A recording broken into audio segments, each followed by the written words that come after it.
മലയാള ചലച്ചിത്രകലയുടെ പര്യായം എന്ന് എല്ലാ അർത്ഥത്തിലും വിശേഷിപ്പിക്കാവുന്ന സവിശേഷ വ്യക്തിത്വത്തിൻ്റെ ഉടമയാണ് ശ്രീകുമാരൻ തമ്പി. പതിറ്റാണ്ടുകളായി നമ്മുടെ ചലച്ചിത്ര രംഗത്തിൻ്റെ ഉന്മേഷത്തിനും ഉത്കർഷത്തിനും വേണ്ടി വിലമതിക്കാനാവാത്ത സംഭാവനകൾ അർപ്പിച്ചു പോരുന്ന വ്യക്തിയാണ് അദ്ദേഹം. സംവിധായകൻ, നിർമ്മാതാവ്, കഥാകൃത്ത്, തിരക്കഥാകൃത്ത്, ഗാനരചയിതാവ്, സംഗീത സംവിധായകൻ എന്നിങ്ങനെ ഇത്രമേൽ വ്യത്യസ്തമായ തലങ്ങളിൽ അസാധാരണത്വമാർന്ന സംഭാവനകൾ നൽകിയ അധികം പേരില്ല. നിലവാരവും ജനപ്രിയതയും ഒരുപോലെ നിലനിർത്തിയ ചിത്രങ്ങളുടെ ശില്പിയാണ് അദ്ദേഹം. മാറിവരുന്ന തലമുറകൾ ഏറ്റുപാടുന്ന ഏറ്റവും നല്ല മലയാള ഗാനങ്ങളുടെ സൃഷ്ടാവുമാണ് അദ്ദേഹം. ഈ അപൂർവതകൾക്കെല്ലാം മേലെയാണ് കവി എന്ന നിലയിലുള്ള ശ്രീകുമാരൻ തമ്പിയുടെ ശ്രദ്ധേയമായ വ്യക്തിത്വം. നോവലിസ്റ്റ് എന്നടക്കം അദ്ദേഹത്തിൻ്റെ വ്യക്തിത്വത്തിന് ഇനിയും എത്രയോ തലങ്ങൾ വേറെയുമുണ്ട്.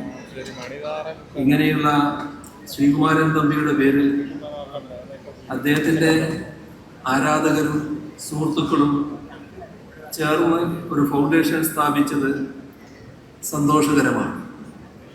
ഈ ഫൗണ്ടേഷൻ നല്ല നിലയിൽ നിലനിന്നു പോകുന്നു എന്നതും ആഹ്ലാദകരമാണ്. ഫൗണ്ടേഷൻ ഓരോ വർഷവും നമ്മുടെ കലാരംഗത്തെ വിശിഷ്ട സംഭാവനകൾ കൊണ്ട് സമ്പന്നമാക്കിയ ഏതെങ്കിലും ഒരു പ്രതിഭയെ കണ്ടെത്തി ആദരിക്കും. ശ്രീകുമാരൻ തമ്പി പുരസ്കാരത്തിലൂടെ ഈ വർഷം ഈ ആദരവിന് അർഹനായിട്ടുള്ളത് ശ്രീ മോഹൻലാലാണ്. ഒരു വിശേഷണവും ആവശ്യമില്ലാത്ത വിധം, ഒരു പരിചയപ്പെടുത്തലും ആവശ്യമില്ലാത്ത വിധം മലയാളികളുടെ ആകെ മനസ്സിൽ തെളിഞ്ഞു വരുന്ന മുഖമാണ് അദ്ദേഹത്തിൻ്റെ. ഏതാണ്ട് 4 പതിറ്റാണ്ടിലേറെയായി അഭിനയകലയിലൂടെ മലയാള സിനിമാ രംഗത്ത് നിറഞ്ഞു നിൽക്കുകയാണ് അദ്ദേഹം.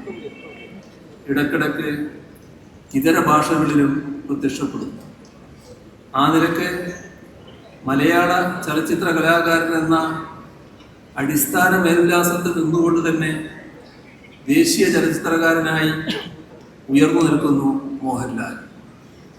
മികച്ച നടനുള്ള ദേശീയ പുരസ്കാരമടക്കം ദേശീയവും അന്തർദേശീയവുമായ ബഹുമതികൾ നേടി മലയാള സിനിമയുടെ യശസ് ഉയർത്തുന്നതിൽ വലിയ പങ്കുവഹിച്ച ഈ കലാകാരനോട് കേരളം കടപ്പെട്ടിരിക്കുന്നു.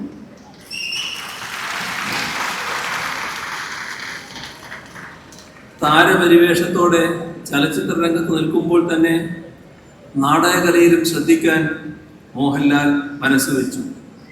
അതിനെ അടയാളപ്പെടുത്തുന്ന നാടകമാണ് ഛായാമൂർത്തി. ശ്രദ്ധേയമായ എത്രയോ കഥാപാത്രങ്ങളെ എടുത്തു പറയേണ്ട മിഴിവോടെ അദ്ദേഹം വെള്ളിത്തിരയിലൂടെ മലയാള പ്രേക്ഷകന്റെ മനസ്സിൽ സ്ഥാപിച്ചു. ഭാവവൈവിധ്യങ്ങളുടെ കലാകാരനാണ് മോഹൻലാൽ. വ്യത്യസ്തങ്ങളായ എത്രയോ ഭാവങ്ങളുള്ള കഥാപാത്രങ്ങളെയാണ് അദ്ദേഹം സിനിമയിൽ അവതരിപ്പിച്ചത്.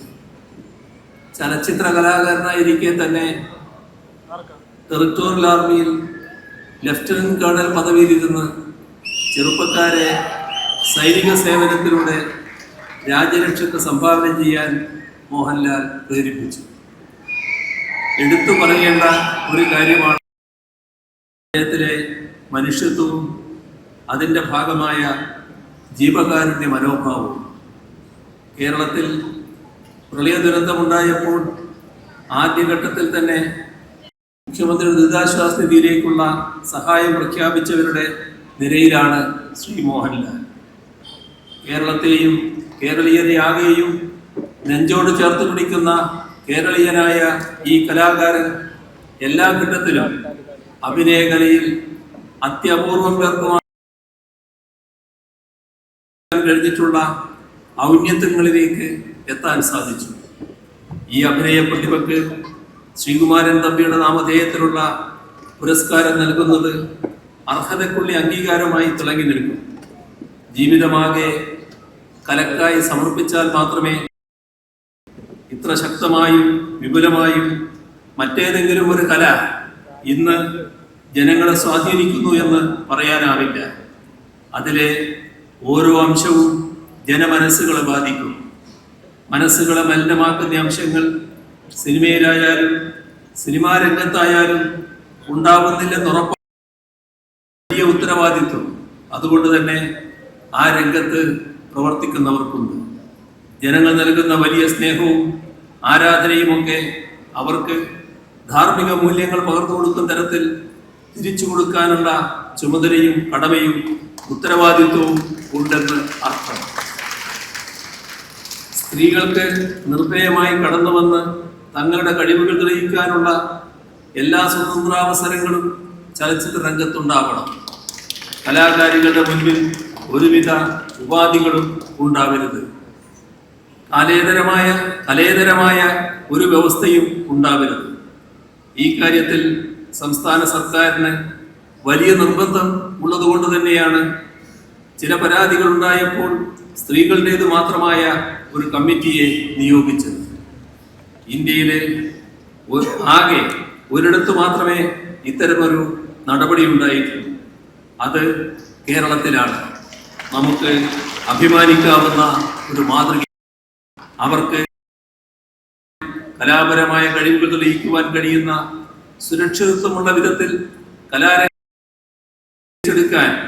പ്രതിജ്ഞാബദ്ധമാണ് സംസ്ഥാന സർക്കാർ എന്നറിയാം. മുന്നിൽ കണ്ടുകൊണ്ട് കാര്യമായ ഇടപെടലുകളാണ് സംസ്ഥാന സർക്കാർ നടത്തി വരുന്നത്. ഇതിന്റെ ഭാഗമായി നടത്തിവരുന്ന പ്രവർത്തനങ്ങൾ വിവിധ തലങ്ങളിലുള്ള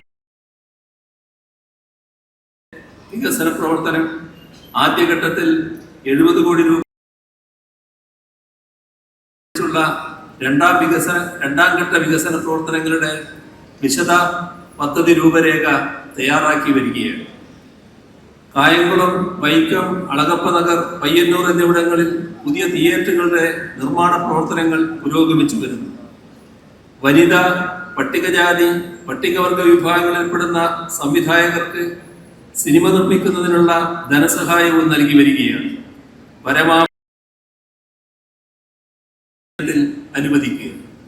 വനിതാ സംവിധായകരുടെ 4 സിനിമകൾ ഇതിനകം റിലീസ് ചെയ്തിട്ടുണ്ട്. മറ്റു ചില സിനിമകൾ നിർമ്മാണത്തിന്റെ വിവിധ വനിതാ സംവിധായകർ കൂടുതലായി ഈ രംഗത്തേക്ക് കടന്നു വരണമെന്ന് ഈ ഘട്ടത്തിൽ അഭ്യർത്ഥിക്കട്ടെ. മാതൃകാപരമായ ഒരു ചലച്ചിത്രാന്തരീക്ഷം രൂപപ്പെടുന്നതിന് സംവിധായകർ എന്ന നിലയിലുള്ള വനിതകളുടെ രംഗപ്രവേശം വലിയൊരളവിൽ പ്രയോജനപ്പെടും. ഇവയെല്ലാം തന്നെ ചലച്ചിത്ര രംഗത്തിന് ഗുണപരമായി തീരും. ഇവയിലെല്ലാം സിനിമാ രംഗത്തുള്ള സഹായ സഹകരണങ്ങൾ ഉണ്ടാവണമെന്ന് അഭ്യർത്ഥിച്ചുകൊണ്ട് ശ്രീകുമാരൻ തമ്പി അവാർഡ് നിറഞ്ഞ സന്തോഷത്തോടെ മോഹൻലാലിന് സമർപ്പിച്ചതായി അറിയിച്ചുകൊണ്ട് അവസാനിപ്പിക്കുന്നു.